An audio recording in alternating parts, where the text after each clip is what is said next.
everybody. Good morning. Welcome to Down to Earth with Harriet Cammock. It's Sunday, and on Sunday mornings, we talk about faith and its impact on our lives.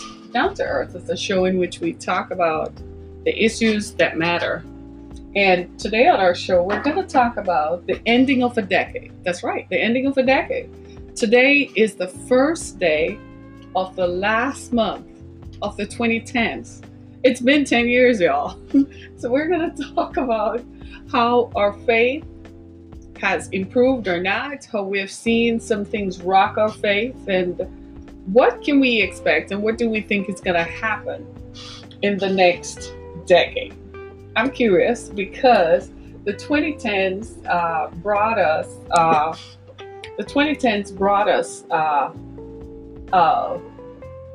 iPods, earpods, iPads, right? iPhones. Then the Samsung people went and stole that technology. I'm not kidding you. I don't know.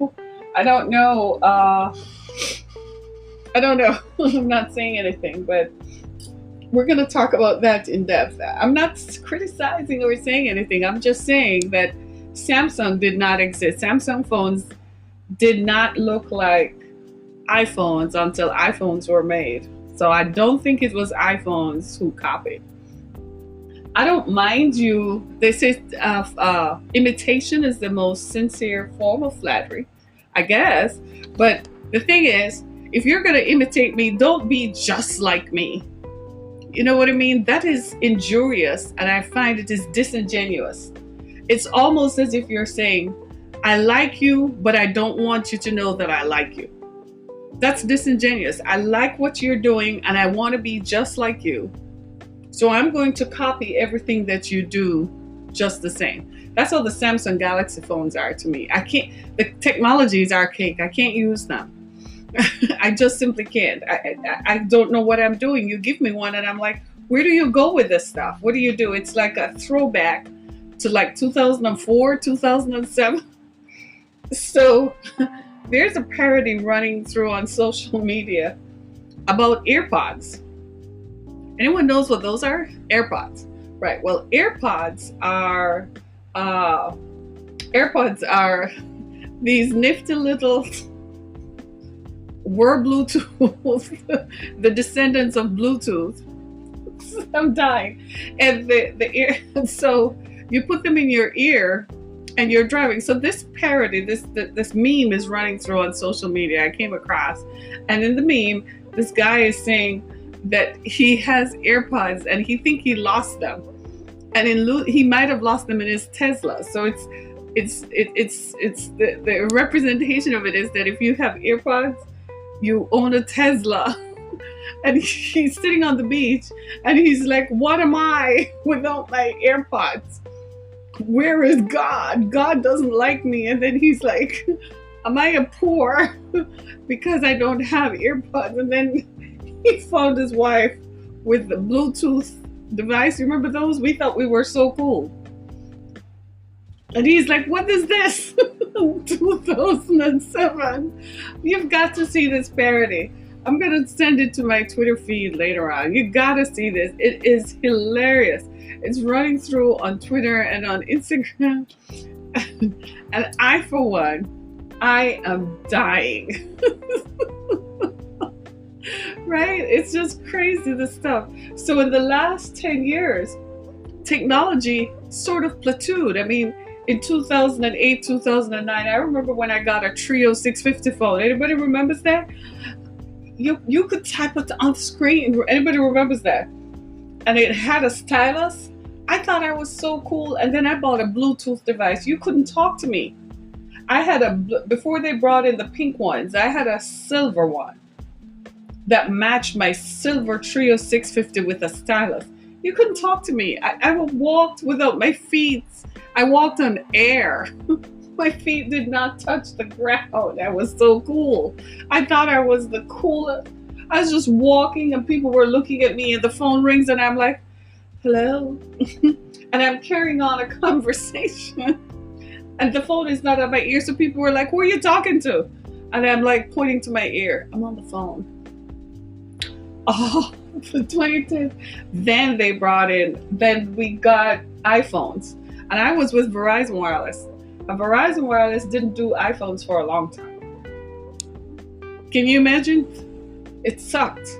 So at one point I was like, maybe I should go to AT&T. I hated AT&T because they were archaic and old. But they had iPhones. And then finally, guess what? Verizon brought in iPhones. And it was white. Do you remember? My first iPhone was white. I thought I was so cool. I had a MacBook that was white. Then I had an iPhone. By the end of that year, I got an iPad. I remember taking a picture and posting it on social media, how I was surrounded by my favorite things for Christmas and all my pretty things. And oh, we were so cool. That was the beginning of the 2010s. We should have known something was up because we had survived the recession 2008, 2009. So we should have known that there would have been repercussions from the recession. And then the church scandals began in earnest. That was the decade of church scandals. If any other decade had church scandals, it was the 2010s. And it was the 2010s, ironically, that either taught you faith or taught you that faith didn't exist. So you emerged from that decade with either a clearer idea that there is God or there is no God. But one way or the other, you were not iffy about it. Because of social media and the rampantness of it. I mean, social media was everywhere by this time. Guess what happened? Everybody now had access to social media. It was pervasive. You couldn't live. That's when we discovered Amazon was a thing. The 2010s brought online retail. The 2010s, Black Friday became an establishment. Prior to that, it was just, oh, it's the day after Thanksgiving. Okay, we'll just go shopping for some deals. But after 2010s, Black Friday became an institution. I kid you not. So many things happened. The proliferation of iPhones. Then anybody remembers the touchscreen BlackBerry? Oh, I was so cool. I was so the trendsetter. I had a touchscreen BlackBerry. You couldn't touch me. Anybody remembers BBM? BlackBerry Messenger? That was me all day. Oh, I loved it. And so the 2010s began in earnest. And it earnestly was moving, whether you liked it or not. It was not waiting on you. I can tell you one thing I learned looking back on it is that 2010s didn't wait for anybody. It's either you were going to keep it moving or you would be stuck. And if you got stuck, you would stay stuck for such a long time because the world had moved on. Once social media became pervasive, everything just moved at the speed of light. It's almost as if the 2010s accelerated. All of a sudden, those of us who knew we had a destiny and a future to match it had to develop and move as quickly with the times. If you didn't move, you were lost. In 2009, most of us joined Facebook. Facebook was already a thing, but it wasn't pervasive. 2008, then we discovered that through Facebook, you could develop an online community. You could reconnect with people whom you perhaps went to high school with and family members in distant parts of the world or distant parts of the country.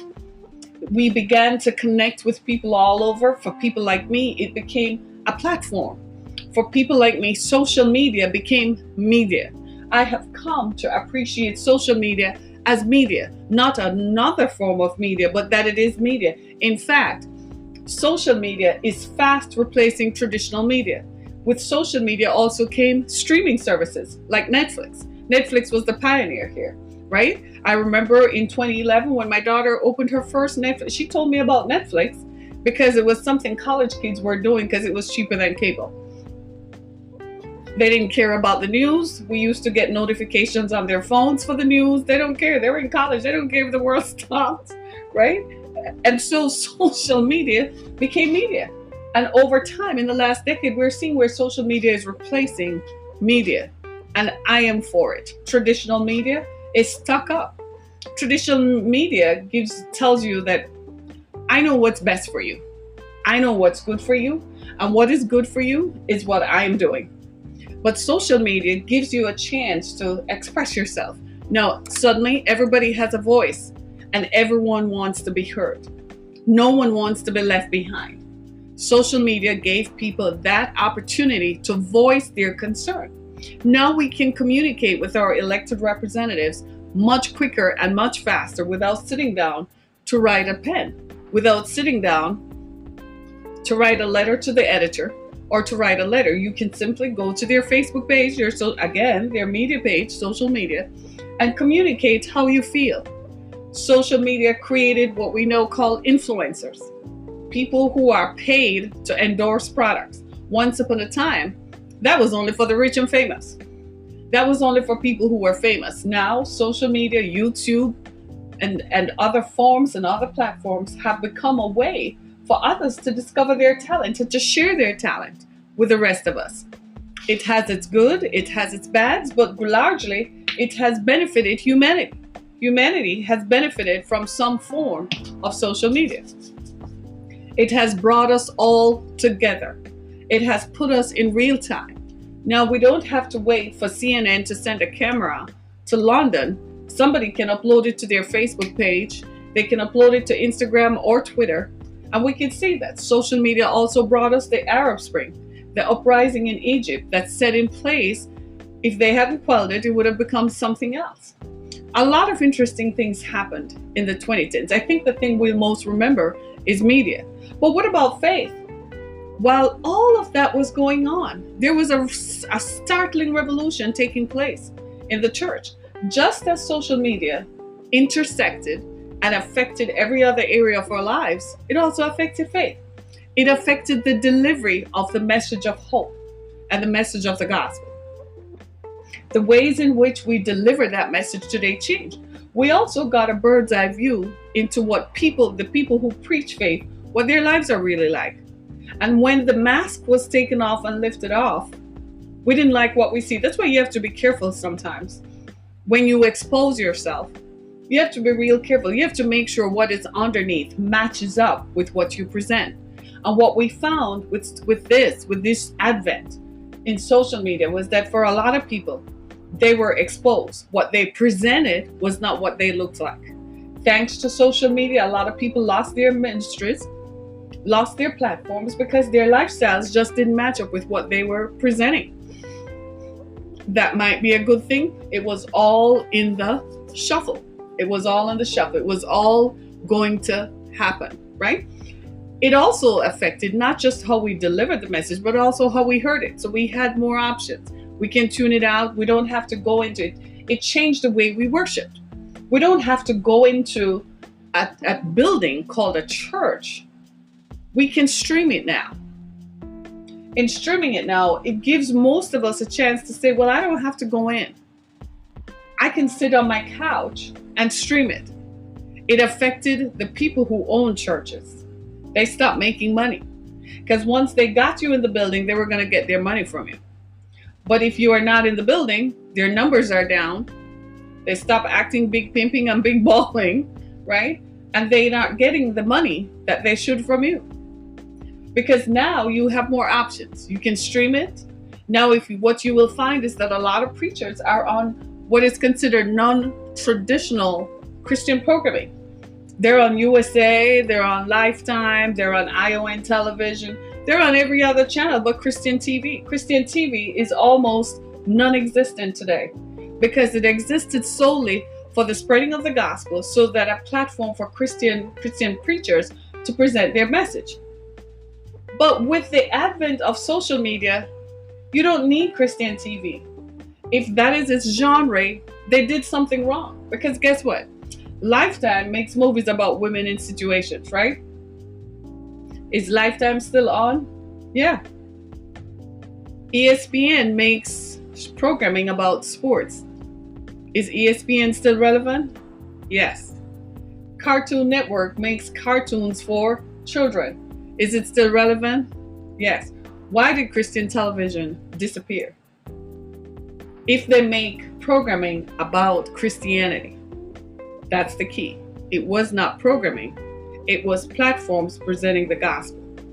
people have a unique idea about what Jesus Christ and the presentation of faith should be like. When it did not match up with their own perceptions, they became distracted. In the 2010s, we also saw the rise and fall of Joel Osteen. Remember him? America's preacher. Went everywhere, told everybody about hope. Well, a hurricane came through Houston called Harvey, I think. And Joel Osteen refused to open his church to let the people who had nowhere else to go, who were going to be flooded, to let them in. That affected his church. Right? People were like, but you say you are a Christian. We were giving you, we had hope. 2010s also gave more preachers a platform. So now they felt like they could express their political beliefs. They were doing it slyly, but they were like, I can choose whomever I want to choose. Forget about separation of church and state. I'm going to endorse whichever candidate, no matter what the candidate did. No matter who the candidate was. They were still going to. So people became like, whoa, what am I supporting you for? If that is what you believe, then your belief doesn't match up with your message. Your lifestyle and what you express and espouse doesn't match up with your message. I can't support you. The 2010s were very interesting. But the unique thing for me is how we disposed of that. How do you put that together with what you know? And what I found was that the scriptures say that God remains the same, is the same yesterday, today, and forever. I found that to be true. Technology changed. The world changed. It's almost as if the world spun faster. That we saw all kinds of stuff. We became more aware of human trafficking. We became more aware of sex trafficking. We started using things, thanks to iPhone, we started using things on our phones called apps. We discovered that people also use apps for nefarious activities. They target children, they target women. And whilst all of that was going on, the world was spinning so fast, so very fast. I'm sorry, I'm also remembering 2010s was the decade when the tsunami occurred in Southeast Asia. While we were all in church on a Sunday morning, people were losing their lives. Remember that devastating tsunami, right? And so when you look back on it, you've got to, you take a look at it and you say, well, what I found was God stayed the same. It's almost like God sat down with his legs crossed and did this. He was still sitting there. Let me see what you're going to do. He didn't change. God didn't put his hand here and say, oh my God, the children are out of control. Look at them. They're all out of control. We went out of control. But God still stayed the same. The challenge that preachers have is presenting the gospel message in this new format. They're not trained for it. They don't know how to deal with it. They think if they can flood you with all the entertainment in church that would keep people. No. People nowadays, people know the truth when they hear it. They know BS when they hear it. They know what is utter baloney when they hear it. But they know the truth. And because they're listening for the truth, they can discern pretty quickly that is not what they're saying. There's something nefarious in that. I've never gone anywhere and spoken and people doubt the veracity of what I say. So it tells me that people can discern if your lifestyle matches up. A few weeks ago, I was preaching somewhere and I remember that audience was new. They didn't know me. So I had to set the stage for what I knew was going to come out of my mouth and for what I was going to say. And so I set the stage by preparing them, by telling them who I was, right? And I found it interesting because I've never found myself doing that. And I found it interesting because I was recognizing and acknowledging that times have changed. People want to know if what you are saying is true. So I had to present it in such a manner, the way in which they would receive it, which was setting the stage so they could know that my lifestyle matches up with what I'm saying. if anything else, that's what we have learned from 2010. That if you're going to come to people, and this is true not just for Christian preachers, it's for anybody who is purveying any kind of message.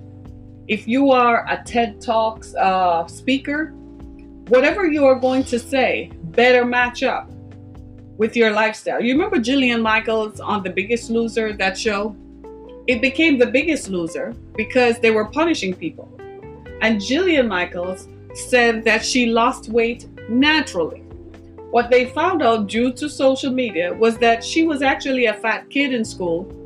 She was fat in her teenage years, and she had surgery to get rid of the weight.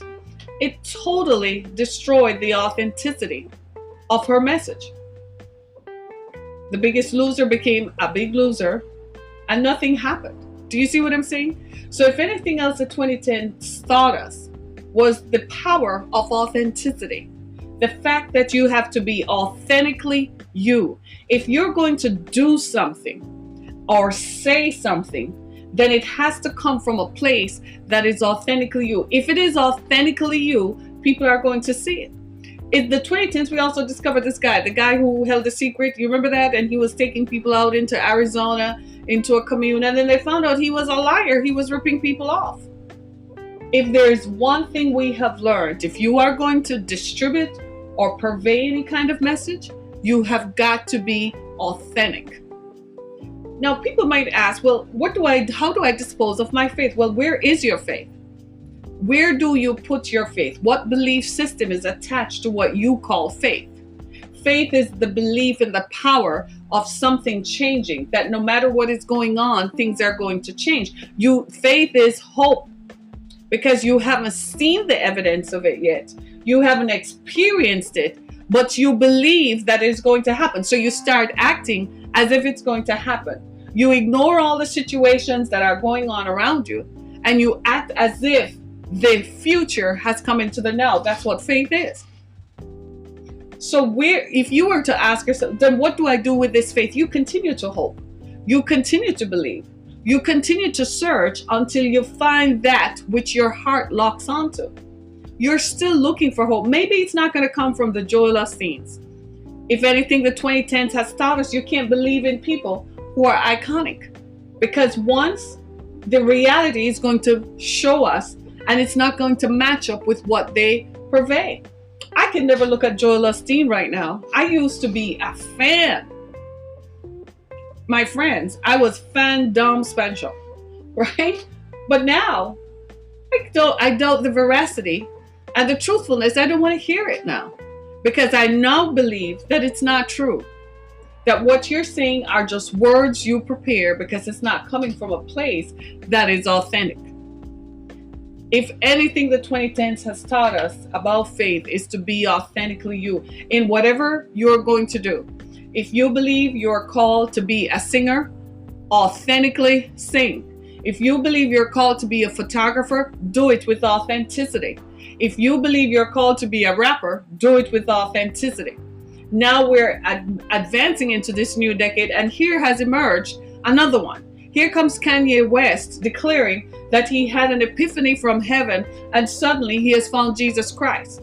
Underneath all of that, what we found was that he was trying to sell an album called Jesus is King, so he's trying to create a movement around it. Time is going to reveal the lack of authenticity therein. Time will show, and it will destroy him this time. He will be completely destroyed this time. Do you see what I'm saying? So the 2010s has revealed that if you're not authentic, your message will not survive. There was Paula White. She was already fading. Here comes the 2010s. All kinds of stuff started emerging. So you start doubting the authenticity of the message. Christian television literally collapsed right before our eyes. We always thought something was wrong with that business model. Why did you have to buy all these stations when you could have just been like CNN? Just have one central place that you broadcast from. But their business model was different. And it worked for a while. It worked. That was their dream, to own television stations that broadcast the gospel.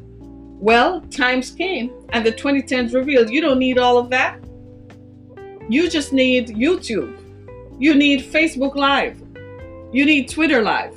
You need Instagram. 2010s have taught us that if you're authentic, you will find the platform and the ways to deliver. We've met a lot of artists. In fact, there's so many artists now, you can't keep up with it. I don't remember them all. I can't think of them all. Why? Because with the advent of new technologies, it gave people opportunities that prior to did not exist on a large scale. So now everybody is a singer, rapper, performer somewhere. Everybody has a podcast, everybody has a show, everybody has a radio. Radio is fading. Traditional radio is fading. I remember years ago when I first started in radio, I could see that the future was this medium. No one believed me, but I knew. So I kind of stuck with it even though I wasn't sure. I went on traditional radio. I remember discussing with the owners that they needed to change their formatting because eventually radio was going to be like this. They didn't listen to me. He had been doing it for 30 years. I was the new kid on the block. What did I know? He's now stuck with a bunch of radio stations across the country that he can't get any listeners on. When I told them to integrate Facebook and to integrate live into it, they didn't see the necessity. So I started streaming my own show from there. Then they cottoned on to it. Too late was their cry. Right? So what happened is they're dying. I remember telling somebody else who was an advertiser, I remember telling him that traditional radio in that format was going to go. I remember telling him, don't advertise your business on that format because they're going to go. They're looking for money. He didn't believe me. Guess what? It has happened. Radio 1 is gone. So Radio 1 networks across the country, mass scale, people who thought they would be on radio forever, their sole occupation was, I am a radio host. I am this. I am that. It's gone. Just like I thought it would. Jesus stayed the same. He's still sitting on the throne. He's been sitting on the throne for over 2,000 years. He's still going to be there. When you and I are replaced by different people, he's still going to be there. But even as the faces change, the message and the authenticity ought not to. In a lot of ways, what has happened with Christianity is they lost their authenticity. They lost the ability to convince and persuade people that what they say is true. Because over time, experientially, people realized a different experience. People realized that priests and fathers were touching young boys and young girls in places of worship that utterly destroyed people's faith. The Catholic Church experienced its greatest decline in the last decade. Literally, they're selling off their properties and selling off their churches. You can get a good one for something. Trust me. Catholic church schools are almost a non-factor now. Why? Because, again, the pervasiveness of media proliferation showed people that their authenticity was lacking. I'm saying to you, for this next decade that is coming, if you think you're authentically you now, this next decade is going to open more opportunities. They say that technology has plateaued, that there isn't any further we can go. We've discovered everything about apps. The next thing is going to be robots. They're already working on programming robots that are going to replace people in like toll booths, right? Robots are going to be in supermarkets, cleaning the floors, packing the shelves. Those are all going to be robotized in just